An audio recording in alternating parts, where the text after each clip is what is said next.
क्यों नहीं, मृत्यु लोक में अगर आए हो तो शिव की आराधना तो करना पड़ेगी।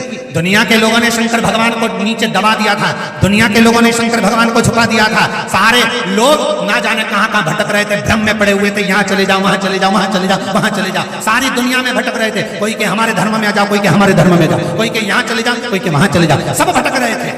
पर शंकर भगवान मृत्यु लोक के देवाधिदेव महादेव हैं। हम तो कहते हैं कोरोना महामारी जो आई थी, ये कोरोना महामारी नहीं आई थी, ये शंकर जी की कथा को प्रकट करने के लिए आई थी कि शिव है क्या। महामृत्युंजय को परिचय कराने के लिए आई थी कि महामृत्युंजय की कथा क्या होती है, शंकर का कथा क्या होती है, शिव कथा क्या होती है। कौन जानता था कोरोना महामारी के पहले कि शिव पुराण भी कुछ होती है। भागवत रामायण गीता में लोग रमे हुए थे, शंकर की कथा को जानता ही कौन था।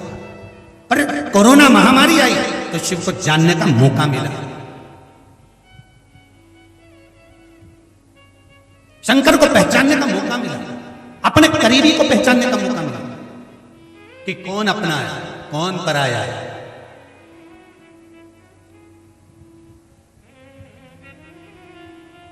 भगवान को भी भजन की जरूरत क्यों नहीं है, उनको भी करना। हाँ, कहते हैं ना,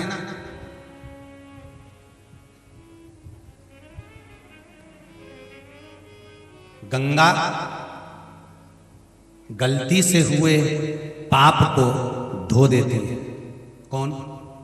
बोलो बोलो जरा जम के बोलो। गंगा,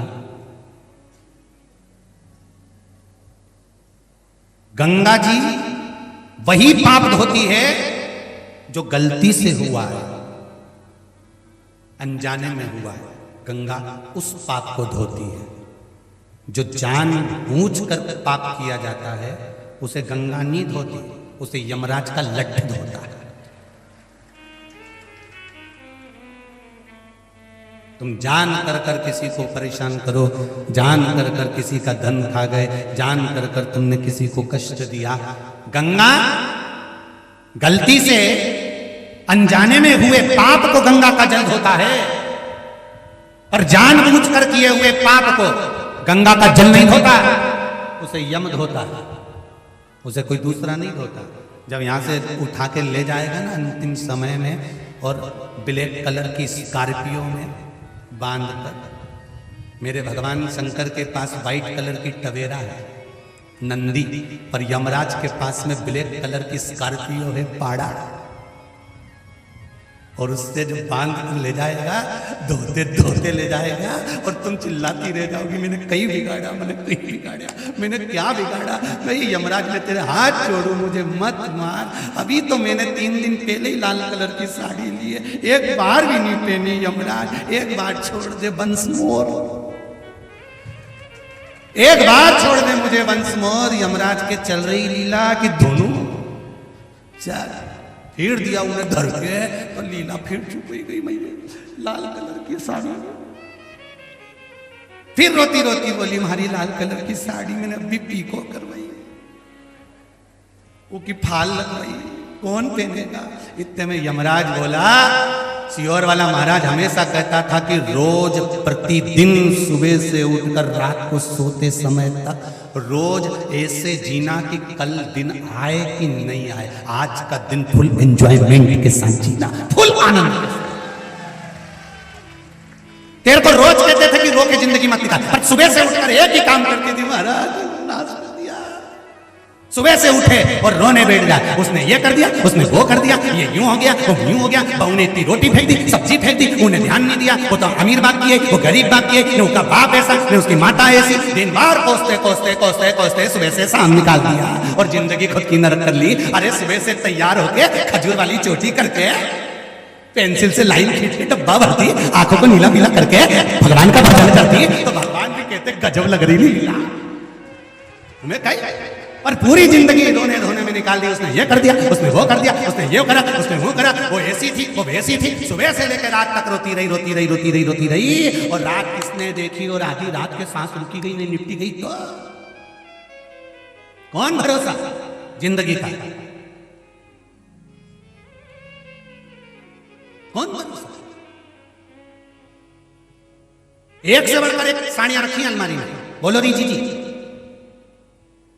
किसी किसी साड़ी का तो नंबर ही नहीं लगता, साड़ी भी कहती हो कि अब तो पहन ले, कई बार तो रख रही है दूसरी गिर जाती है, अब मुझे तो पहनो, साड़ी भी कहती है कि मुझे पहनो। 52 साल की हो गई, कब पहनेगी मेरे को? तेरे मामा जी ने दी थी, उस दिन से पीको करके धरी हूं, फैशन ही खत्म हो गया, अभी भी धरी हूं, पहन तो लो। साड़ी भी कह रही है, बार बार गिर के कह रही है, फिर बार बार हाथ में आई तो इसने पलंग पेटी में धर दिया, अब पहनू ले, उन्हें पलंग पेटी में धर दी। दिवाली पे पलंग पेटी साफ करी तो मैं निकल के आ गई, हो राम इतनी बढ़िया धरी है, मैंने तो पहनी ही नहीं, फिर निकाल के ऊपर धर ली, फिर पहनने वाली थी, सारी तैयारी हो गई। 2 दिन पहले सोच के बैठी थी हमारे देवर के लड़के की शादी में नया वाला सेट करूंगी जो मैं लाई रतलाम से, और देवर के लड़के की शादी के पहले निपट गई तो फिर कौन बने?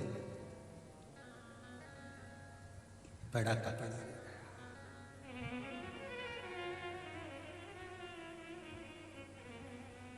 सब धरा रहे। पार्वती जी ने शिव जी से पूछा, ये भूमि पर राम जी को भी आपके शिवलिंग के पूजन की जरूरत है? शंकर भगवान ने कहा, सुनो पार्वती, आज मैं आपको एक शब्द कहता हूं, मृत्यु लोक में, संसार में, पृथ्वी पर अगर जन्म लिया है, हाँ तुम चंद्रमा पे जन्म लो या सूरज पे जन्म लो या मंगल में जन्म लो या तुम गुरु पे जन्म लो या जितने ग्रह उस पे जन्म लोगे तो तुम भले शंकर जी की पूजन करो मत करो कोई मतलब नहीं, पर पृथ्वी पर भगवान शंकर कहते हैं अगर किसी का जन्म हुआ है, मृत्यु लोक में अगर कोई पैदा हुआ है तो शिव जी कहते हैं उसको शंकर के शिवलिंग की अगर वो आराधना करेगा, मेरी आराधना करेगा तो ये निश्चित है उसके सारे दुख काट कर मैं उसके सुख की घड़ी को उसके पास लाऊंगा। वो मेरा भजन तो करे, भजन तो करो, भजन भोले बाबा का करते रहोगे तो संसार सागर से तरते रहोगे। एक भजन का बल इतना प्रबल होता है। सुनो पार्वती,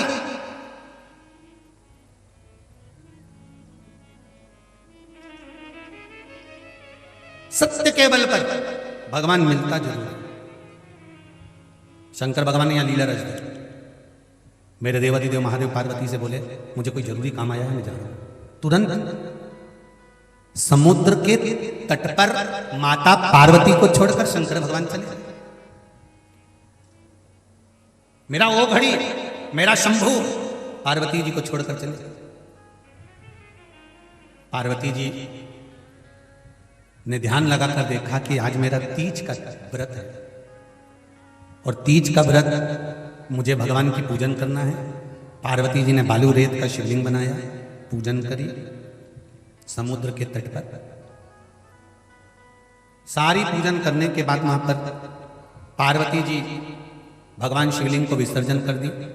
शाम को सुबह सुबह के समय पर भगवान शंकर आ गए और शिव जी ने आकर पूछा, क्यों री पार्वती, कल तीज का व्रत था, तू हर तीज पर मेरी पूजन करती है, तूने मेरी पूजन नहीं करी? पार्वती जी बोली, कैसे नहीं करी, मैंने आपकी पूजन करी है। तेरे पास कोई प्रमाण है पूजन का? तेरे पास पूजन का कोई प्रमाण है? आप रोज मंदिर जाते हो, 1 लोटा जल चढ़ा कर आते हो, आप पशुपति व्रत करते हो, शंकर जी के मंदिर जाते हो, आप दिया लगाते हो, शंकर जी के मंदिर में जाते हो, आप शंकर जी पे बेलपत्र चढ़ाते हो, आप शिव के मंदिर में धूप लगाते हो, आप भगवान के शिखर का दर्शन करते हो, आप शंकर जी का गुणगान करते हो, श्री शिवाय नमस्तुभ्यम का जाप करते हो, पंचाक्षर मंत्र का जाप करते हो, षडाक्षर मंत्र का जाप करते हो, आप शिव की आराधना करते हो, शंकर का स्मरण करते हो, शिव नाम का जाप करते हो, शिव भक्ति में डूबे रहते हो, शंकर का गुणगान आप करते हो, शिव स्मरण में आप डूबे रहते हो, शंकर की भक्ति का आप नित्य प्रति आनंद लेते हो।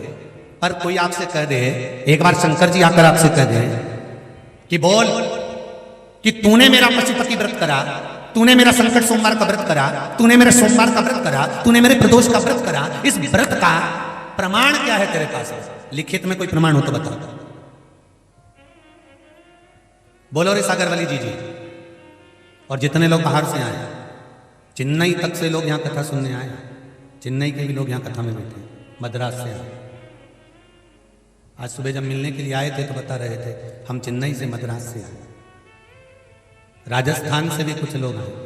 और केसरवानी परिवार को मैं बहुत बहुत धन्यवाद देना चाहूँगा कि जो लोग बाहर से आए हैं, जो पंडाल में रुक रहे हैं, रात भर जो पंडाल में रहते हैं, उनके लिए आपने बहुत बहुत व्यवस्था करी, उसके लिए बहुत बहुत साधुवाद। महाप्रसाद तक की आप व्यवस्था दे रहे हैं, उसके लिए बहुत बहुत साधुवाद।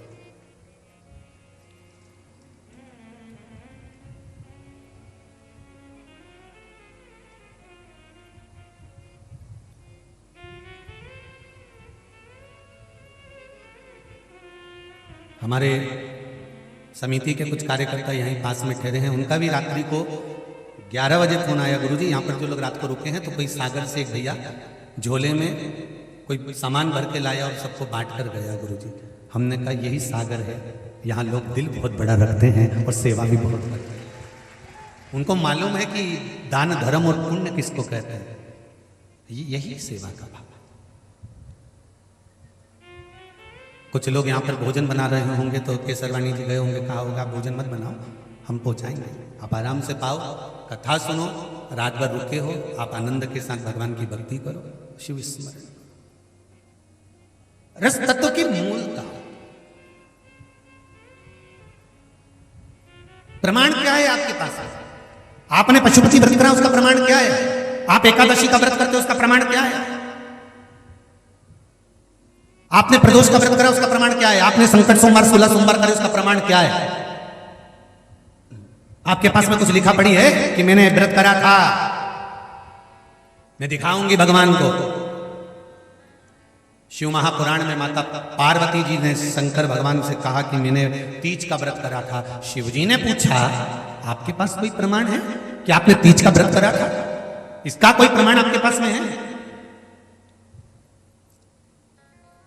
पार्वती जी बोली है, प्रमाण है? हाँ, ये जो सामने गाय खड़ी है ना, ये गौ माता जो सामने खड़ी है, ये मेरे तीज के व्रत को पूरी देखी है। पार्वती जी ने गाय को बुलाया, कहा बोल गौ माता, मैंने तीज का व्रत करा कि नहीं करा, पूजन करी कि नहीं करी, बोल। गौ माता ने मुंडी हिलाई, नहीं की। शिव जी ने कहा देख ले पार्वती, देख तू मुझसे झूठ बोल रही थी। पार्वती की आंखों में जल भर गया और गौ माता को देखकर बोली रही, गौ माता तुम मां होकर मेरे स्वामी के सामने झूठ बोल रही है? तूने झूठ बोला है, तेरा सारा शरीर पवित्र है, पवित्र रहेगा, जगत हित का कार्य तेरा संपूर्ण शरीर करेगा, पर गौ माता तूने झूठा प्रमाण दिया है, झूठ बोली है, इसलिए पूरी दुनिया के लोगों को मालूम रहेगा कि गौ माता में देवता बसते हैं, उसके बाद भी भूल से तेरे पास झूठन खाने को जरूर आएगी, क्योंकि तू झूठ बोलती है, तू झूठ बोली है, इसलिए झूठन तेरे सामने आ जाता है। आप भी गौ माता को झूठा नहीं देना चाहते? आप भी जानते हो कि गौ माता के साथ में, गौ माता के शरीर में, गौ माता के अंग में देवता बसे हुए हैं। आप भी जानते हो कि ये गौ माता है, भगवान है, पूज्य है, देवतुल्य है, तारणहार है, सब जानते हैं। उसके बाद भी गाय को झूठन चली जाती है, क्यों? क्योंकि श्राप लगा है, तुम नी भी दोगे तो भी वो चली ही जाती है।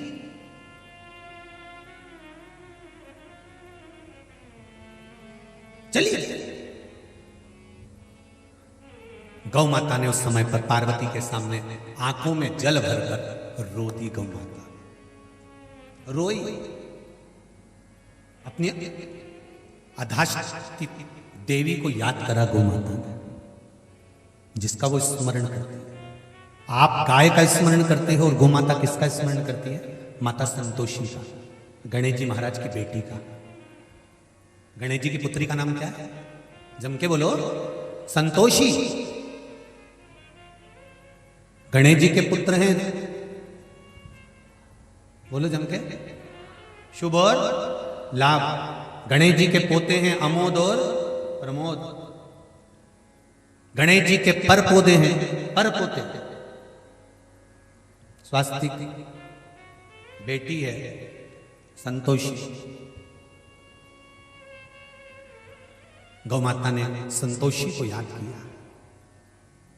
गणेश जी की पुत्री संतोषी दौड़ कर आई,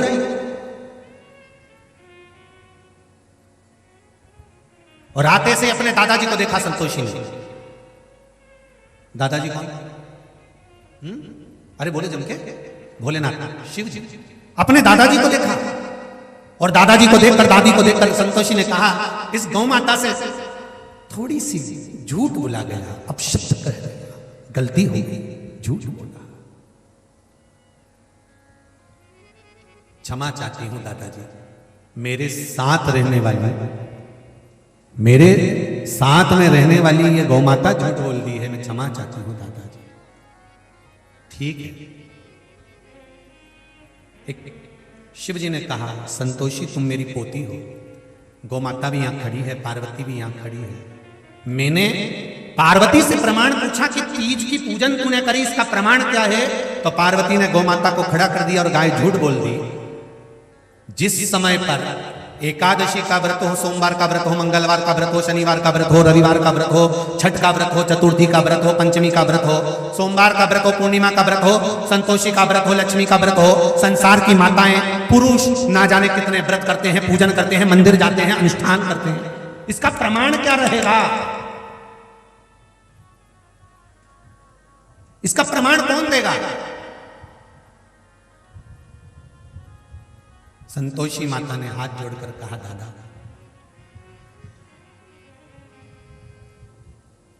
एकादशी का प्रमाण मैं दूंगी, व्रत का प्रमाण मैं दूंगी।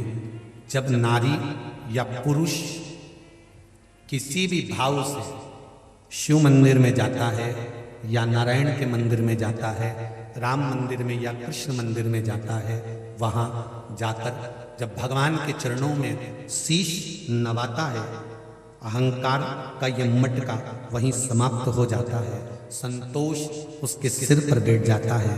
मंदिर में जाने से संतोषी संतोष प्रदान कर देती है और आपके व्रत का प्रमाण देने की गारंटी माता संतोषी रख लेती है। ये मेरे मंदिर तक आया। क्या मिलता है शिव मंदिर में जाने से? क्या मिलता है राम मंदिर में जाने से? क्या मिलता है कृष्ण मंदिर में जाने से? क्या मिलता है तीर्थ में जाने से? क्या मिलता है भगवान के पास जाने से? क्या मिलता है शिव महापुराण की कथा में जाने से? क्या प्राप्त होता है?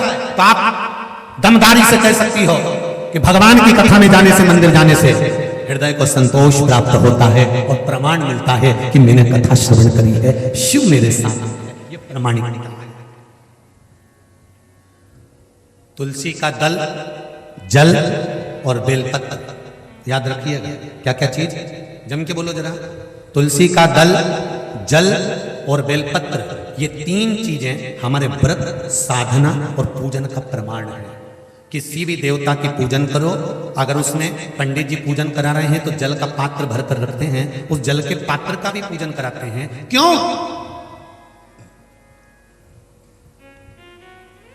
क्योंकि ये प्रमाण देगा आपकी पूजन का।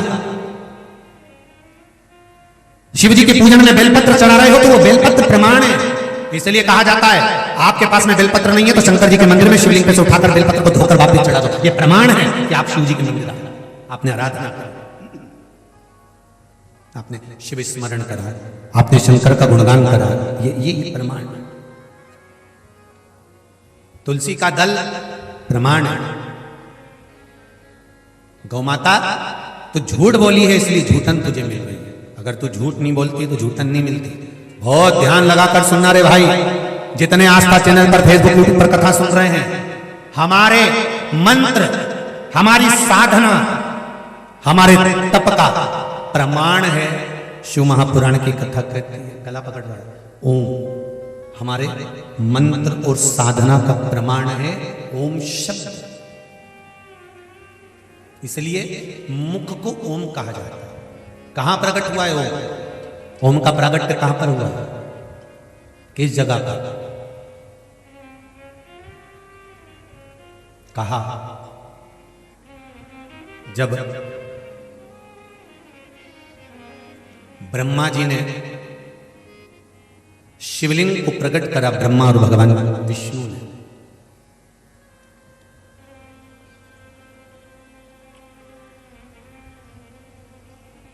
अग्नि का खंभ है, एक अग्नि का खंभ प्रकट हुआ है और उस अग्नि के खंभ को जब प्रकट करा, ब्रह्मदेव आकाश मार्ग की ओर गए, भगवान विष्णु पाताल की ओर गए, ब्रह्मा भी भटक गए, विष्णु भी भटक गए। तब उस शिवलिंग में से एक ब्रह्मा और विष्णु और महेश, इन तीनों का एक नाद उत्पन्न हुआ। ओम में 3 नाद हैं, आ, ऊ और म। आप लोग जब ओम बोलते हैं तो उसमें 3 नाद निकलते हैं, पहला आ, दूसरा ऊ और तीसरा म। ऊपर वाला चिल्ला रहा है, मध्य वाला बोल रहा है, नीचे वाला बोल रहा है। तीनों का शब्द एक साथ जब एकत्रित होता है तब उस अग्नि खंभ में से, उस शिवलिंग में से तीनों देवताओं के शब्दों का एक बिंदु प्रकट हो जाता है, जिसका शब्द है। इसलिए कहते हैं महाराज, ओम रूपी मुख से गोविंद बोलो प्यारे। ये शब्द ओम। एक प्रसंग हो रहा है, बड़े ध्यान से सुनना। ये तो प्रसंग हो गया वेद और पुराण के अनुसार। अब कोई पूछे कि गुरुजी आपने इसको काय में से बोला है, तो मांडुक्य उपनिषद के अंतर्गत और यजुर्वेद के 2 और 40वें भाग में से अध्याय संख्या 14 और 17 में से इसको बोला जा रहा है। ये ओम का प्रसंग कहां से लिया? तो मांडुक्य उपनिषद में से लिया। अगर किसी को पढ़ना है तो वो पढ़ सकता है मांडुक्य उपनिषद, जिसमें से ओम शिव महापुराण का चरित्र लेकर बांचा जा रहा है। और यजुर्वेद, ऋग्वेद में से भी थोड़ा थोड़ा इसका भाग लिया गया, पर मांडुक्य उपनिषद में ओम शब्द का बड़ा बड़ा भारी महत्व बताया। ओम शब्द का बड़ा एक चरित्र और आता है, बड़े ध्यान से सुनिएगा उस चरित्र। एक बार बहुला गाय का पुत्र मनोरथ, क्या नाम था? जम के बोलो जरा। मनोरथ। बहुला गाय का पुत्र मनोरथ गाय का दूध पी रहा था और उसके मुंह पर फेन आ गया था। वो फेन हवा में उड़ गया था, शिव जी पे पड़ गया था। शंकर भगवान को क्रोध आ गया था। भगवान शिव उस मनोरथ को मारने के लिए दौड़े थे। तब गाय बहुला भगवान शंकर को निगल गई थी और शंकर भगवान बहुला गाय के पेट में पहुंच गए थे।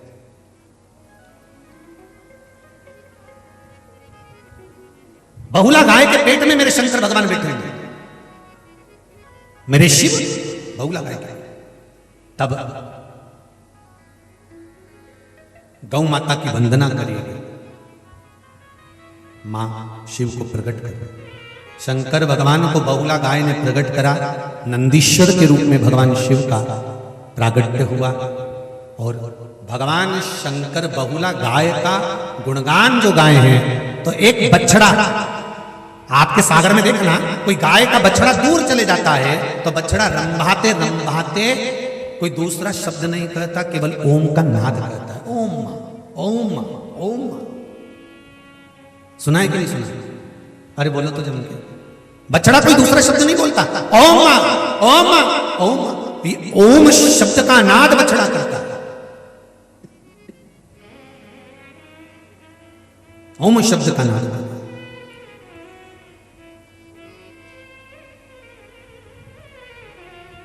महाराज, पीला चंदन बेलपत्री के दोनों पत्ते पर, लाल चंदन बीच वाले पत्ते पर, शिव मंदिर में जाकर जहां पर शिव मंदिर में ये शिवलिंग है, ये जलाधारी है, ये माता पार्वती का हस्त कमल है जहां शिवलिंग रखा है। ये भाग है, राइट में गणेश जी, लेफ्ट में कार्तिकेय जी, बीच में अशोक सुंदरी है। समझते ना सब लोग? ऊपर से जो बूंद बूंद पानी गिर रहा है, शंकर भगवान की 5 लड़कियां हैं, जया, विषहरा, शामरीबारी, दौतली और देव। शंकर भगवान के 13 बच्चे हैं। उस 13 बच्चे में से 5 कन्याएं शिव जी के ऊपर है। पांचों का नाम आप सब बोलेंगे, जया, विषहरा, शामरीबारी, दौतली और देव।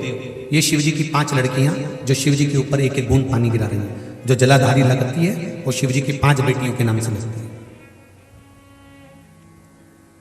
शंकर भगवान की 6 नंबर की बेटी अशोक सुंदरी है, जहां से जल बहता है बीच में एक मोटी सी लाइन रहती है, वो शिव जी की छोटी लड़की है अशोक सुंदरी। जहां शिवलिंग रखा हुआ है गोल जो भाग होता है वो माता पार्वती जी का हस्त कमल, राइट में गणेश जी, लेफ्ट में कार्तिकेय जी, जहां से पानी बह रहा होता है। पानी गिरने के बाद में जितनी दूर तक मंदिर के फर्श से निकलकर जितनी दूर तक जाता है वहां 33 कोटि देवी देवताओं का निवास होता है, इसलिए शंकर जी के जल को लांघा नहीं जाता।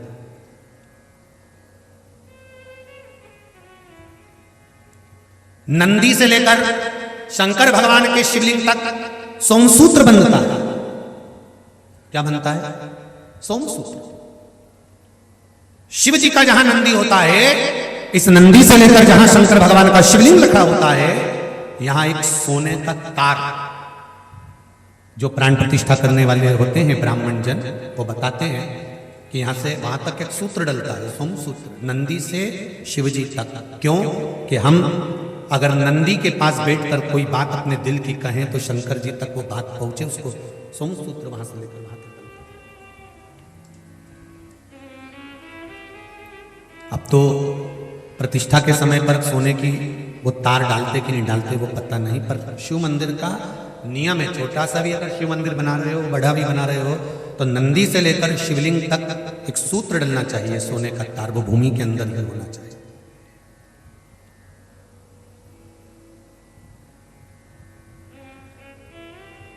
वो भूमि के अंदर हो, जब फर्श लगे तो उसके अंदर कि यहाँ नंदी बैठेगा, तो यहां से लेके यहां तक शिव जी है, यहां से यहां तक एक तार डाल दिया, एक सूत्र बांध दिया।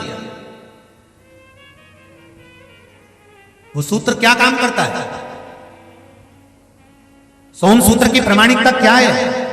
क्या कार्य करेगा वो? तो वो एक कार्य करता है। आप एक दिन मंदिर गए हो और मंदिर जाने पर अगर आपने एक दिन जल चढ़ाया है, नारी का बीच में रजोधर्म आ गया, वो 7 दिन तक अगर मंदिर नहीं गई है, कोई पुरुष बाहर चले गया, कोई काम आ गया, वो मंदिर तक पहुंचा नहीं है, तो 1 हफ्ते तक अगर आपने जल भी नहीं चढ़ाया है, शंकर के नंदी के पास बैठकर आप अगर आए हो, तो ये सोमसूत्र आपके 7 दिन की पूर्ति कर देता है कि 7 दिन आप मंदिर आए हो। भले आप रजोधर्म के समय पर मंदिर नहीं गए, भले किसी कारण से बाहर चले गए, पर शिवजी पर अगर आप जल चढ़ाकर नंदी के पास 2 मिनट बैठे हो, नंदी के ऊपर हाथ फेरा है या नंदी के कानों में कुछ कहकर आए हो, नंदी का स्पर्श कर आए हो, तो सोमसूत्र का वो तार नंदी के भाव से शंकर से कहता है कि वो नित्य प्रति स्मरण है, नित्य। महाराज तो बेलपत्री, दोनों में पीला चंदन, बीच में लाल चंदन, और जो अशोक सुंदरी वाली जगह है, उस अशोक वाली सुंदरी वाली जगह पर डंडी का भाग जहां से पानी बहता है, वहां लाल चंदन का भाग नीचे की ओर शिवलिंग से टच करता हुआ, लाल चंदन का भाग, और दोनों चंदन, पीले चंदन के भाग बेलपत्री के उस अशोक सुंदरी वाली जगह पर रखकर मन कामना से शरीर में अगर कोई रोग हो गया जिससे चमड़ी सफेद पड़ रही हो, या काया कोई जगह जगह पर खाज हो गया, या कोई सोराइसिस जैसी बीमारी हो गई है, तो शिव जी पर उस जल को समर्पित कर कर उस बेलपत्री का जो पानी है वो लेकर आए, शरीर में उस स्थान पर लगाना प्रारंभ करें। धीरे धीरे लगभग 15 से 20 दिन तक अगर क्रम करा और श्री शिवाय नमस्तुभ्यं का जाप किया, ये निश्चित है काया अपने रूप में आना प्रारंभ हो जाती है, निश्चित। पर प्रयास करना, सोमसूत्र वाला स्थान प्रयास करना।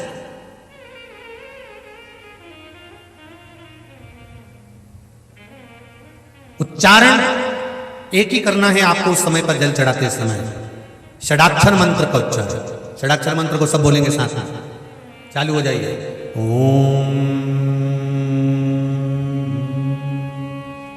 नमः शिवाय, ओम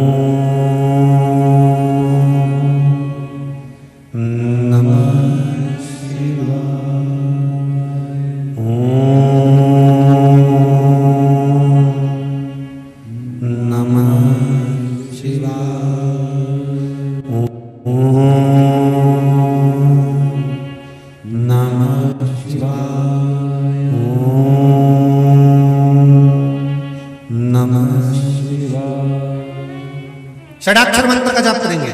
जल चढ़ाते समय सेमरी हरचंद की कथा में कहा था, रायसेन की कथा में वर्णन किया था, और हाले कोसा में जो साहू परिवार ने कथा कराई थी उसमें वर्णन किया था कि सूर्य नारायण भगवान को हम जब जल देते हैं, जल की धार एकदम पतली चलना चाहिए, एकदम पानी उंडेल कर नहीं आना, थोड़ा धीरे धीरे स्लो। जिस माता के या किसी भाई के तन पर पूरे स्थान में अगर कहीं कैंसर की गांठ भी बता दी है, और अगर आप सूर्य नारायण भगवान को प्रातः के समय पर उसको देखकर जल में सूर्य की किरणों को देखकर जल छोड़ रहे हैं, सूर्य को अर्घ दे रहे हैं, और वो जल की धार आपके कैंसर वाली जगह पर या गांठ वाली जगह पर उस सूर्य की किरण पानी में से आपके उस स्थान पर पड़ रही है जहां पर गांठ है, तो आप 1 या 2 महीने तक लगातार जल चढ़ाएंगे।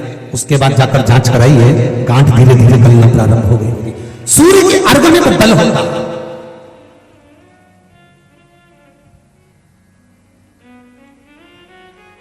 एक लोटा जल आप चाहे शंकर को चढ़ा रहे हो, चाहे सूर्य को अर्घ दे, जल जल है, जल की बड़ी महत्वता है। क्यों लोग कुरुक्षेत्र के मैदान में सूर्यग्रहण में स्नान करने जाते हैं, चंद्रग्रहण में स्नान करने जाते हैं? क्यों लोग यमुना जी और गंगा जी में स्नान करने जाते हैं? क्यों लोग कुंडों का स्नान करते हैं, बावड़ियों का स्नान करते हैं? क्यों लोग जाते हैं मानसरोवर? इस जल का महत्व क्या होता है? इतने ये जल की महत्वता का वर्णन किया है। क्यों जल की इतनी महत्वता कही गई? आपको कहा था त्रिजुगी नारायण कोई जा रहा हो तो वहां से जल बुलवा लो, कैंसर के मरीज को पीना प्रारंभ कर देना चाहिए, रोग ठीक होने लगेगा। कोई अटक कर बोल रहा है, तोतला बोल रहा है, तो केदारनाथ जी जाओ, तो सरकारी हॉस्पिटल के पास में ओम कुंड है, वहां का जल बुलवा लो, वाणी ठीक हो जाती है। किसी को मिर्गी का दौरा आता है, चक्कर खा के नीचे गिर जाता है, बेहोश हो जाता है, पांडुकेश्वर का जल बुलवा लो। कोई मदिरा का पान करता है, शराब का नशा नहीं छूट रहा, बहुत प्रयास कर लिया, तो शिव पौड़ी का जल बुलवा लो। हमारे भारत की भूमि पर ऐसे ऐसे कुंड हैं, ऐसी ऐसी बावड़ियां हैं जहां के जल का बड़ा महत्व है, उसके जल को पियो तो।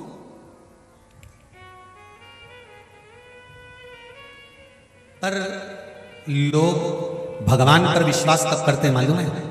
जब डॉक्टर का पूरा इलाज करवा लेंगे और जब कहीं नहीं काम बनेगा तब भगवान के पास आएंगे। ये उसी में के हैं जैसे फटा नोट और खोटा सिक्का आरती की थाली में ही चढ़ता, कहीं दूसरी जगह चढ़ता है क्या? किसी दुकान वाले को फटा नोट देना बोलिएगा, खोटा सिक्का दोगे लोग लेगा? नहीं, खोटा सिक्का फटा नोट भगवान की थाली में ही चढ़ता है, भगवान के मंदिर में ही चढ़ता है, आरती की थाली में ही चढ़ता है। किसी ने पूछा गुरुजी ये यहाँ खोटा क्यों चढ़े, सब दूर तो अच्छा चले। तो हमने कहा दुनिया के लोगों को भी मालूम है जो कहीं नहीं चले वो महादेव के पास चले, जो कहीं नहीं चल सकता वो देवादिदेव महादेव के पास चलता है। इसलिए खोटा सिक्का फटा नोट लोग शिव जी को चढ़ा जाते हैं, शंकर जी को दे जाते हैं, उसके पास चलता है।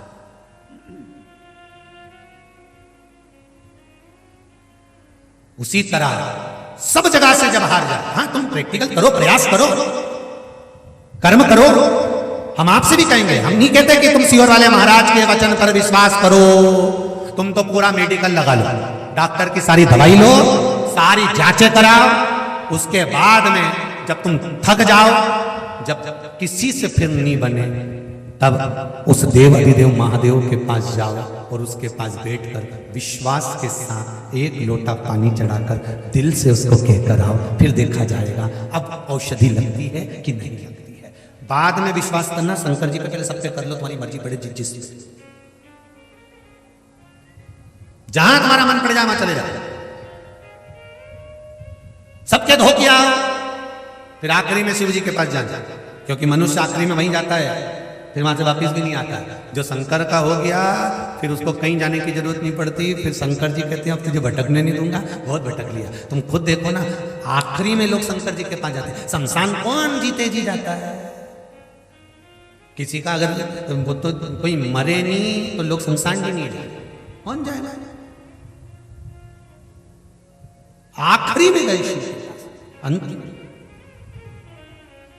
तब और महाराज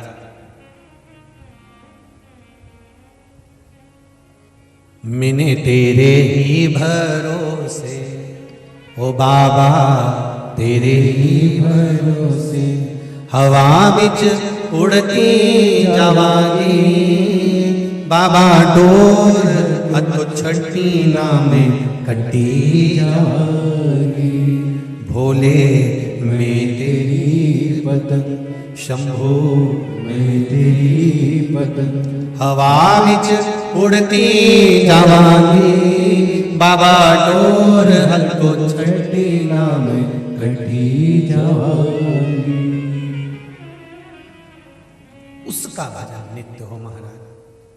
त्रिपुरारी बन के कंसारी बन के चले आना, भोले जी चले आना, त्रिपुरारी बन के कंसारी बन के चले आना, भोले जी चले आना, त्रिपुरारी बन के कंसारी बन के चले आना, भोले जी चले आना, त्रिपुरारी बन के कंसारी बन के चले आना, भोले जी चले आना, चले आना भोले जी चले आना, चले आना भोले जी चले आना, ओ चले आना भोले जी चले आना, चले आना भोले जी चले आना, नंदी साथ लेके त्रिशूल हाथ लेके चले आना, भोले चले आना, नंदी साथ लेके त्रिशूल हाथ लेके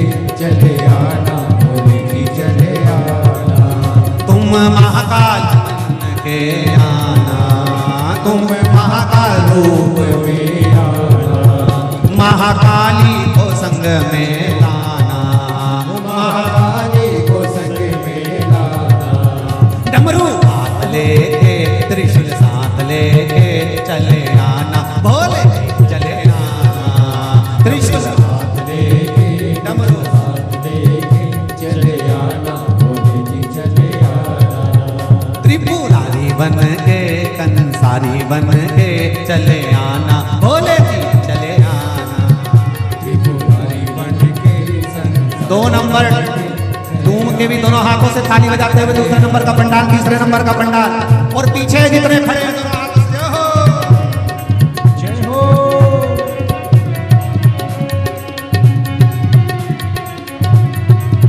हर भोले।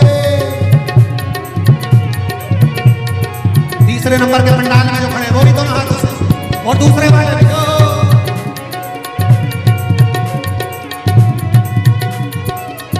ये शिव की मस्ती है, जय हो।